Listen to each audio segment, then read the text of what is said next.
বিয়ের আগে প্রেম জমে, বিয়ের পর প্রেম কমে, এটি নিয়ে বিতর্ক হতেই পারে না। এটি তো দিনের আলোর মতো সত্যি। কারণ প্রেম হয় প্রেমিকার সাথে, বউয়ের সাথে হয় সংসার। প্রেমিকাকে আদর করে বউ বলে ডাকা যায়, তাকে লোকের কাছে বউ বলে পরিচয় করিয়ে দেওয়া যায়। কিন্তু কখনো বউকে কি শুধুমাত্র প্রেমিকা বলে লোকের কাছে পরিচয় করে দেওয়া সম্ভব? সাহস আছে আপনাদের? সর্বনাশ হয়ে যাবে, ভাত বন্ধ হয়ে যাবে। সুতরাং বিয়ে নামক একটি ঘটনার পর প্রেমিকাই থাকে না। যেখানে প্রেমিকাই থাকে না, সেখানে প্রেম জমবে কিভাবে?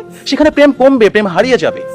আবার প্রেমিকের দেয়া 2 পয়সার আলতা, কাঁচের চুড়ি কিংবা সস্তায় কেনা শাড়ি, এগুলো প্রেমের সময় প্রেমিকার কাছে থাকে আদরের, থাকে ভালোবাসার, থাকে যত্নের। কিন্তু বিয়ের পর বউয়ের কাছে এগুলো হয়ে যায় চোখের বিষ। একজন সত্যিকারের প্রেমিকের প্রেমের উপন্যাসে বিয়েই কখনো শেষ পৃষ্ঠা হয় না। কারণ তারা জানে কোনো কোনো প্রেম না পাওয়াতেই পূর্ণতা খুঁজে পায়। তাই পৃথিবীর শত গল্প, কবিতা, উপন্যাসে প্রেমকে সাজানো হয়েছে না পাওয়ার বেদনায়।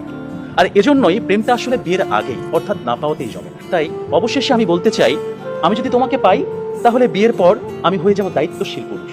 বিয়ের আগে যেমন ছিলাম লুতুপুতু প্রেমিক, যেমন ছিলাম আবেগী প্রেমিক, বিয়ের পর হয়ে উঠবো আমি দায়িত্বশীল পুরুষ। কারণ আমি জানি বিয়ের পর দায়িত্ববাদ দিয়ে প্রেম জমাতে গেলে সংসার টিকবে না। আমি পুরুষ, আমি রাখবো তোমায় বাহুডোরে, কখনো ভালোবাসার আদরে, আবেগী প্রেমিক হয়ে, কখনো বা স্বামীর দায়িত্বে। যেভাবে কবি বলেছেন, সাজিয়ে গুছিয়ে তবুও ঠিক কাব্য করে বলা গেল না, এজন্ম তো কেটেই গেল অসম্ভবের অসঙ্গতে।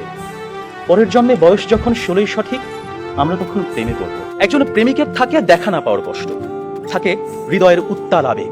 তাই বৃষ্টি কিংবা জ্যোৎস্নার রাতে যখন প্রেমিকার মন ভালো নেই, কিংবা যখন কিচ্ছু ভাল লাগে না, তখন প্রেমিকের থাকে নানা আয়োজন। মেসেঞ্জার কিংবা হোয়াটসঅ্যাপের ভিডিও কল থাকে উত্তাল। আমার জান,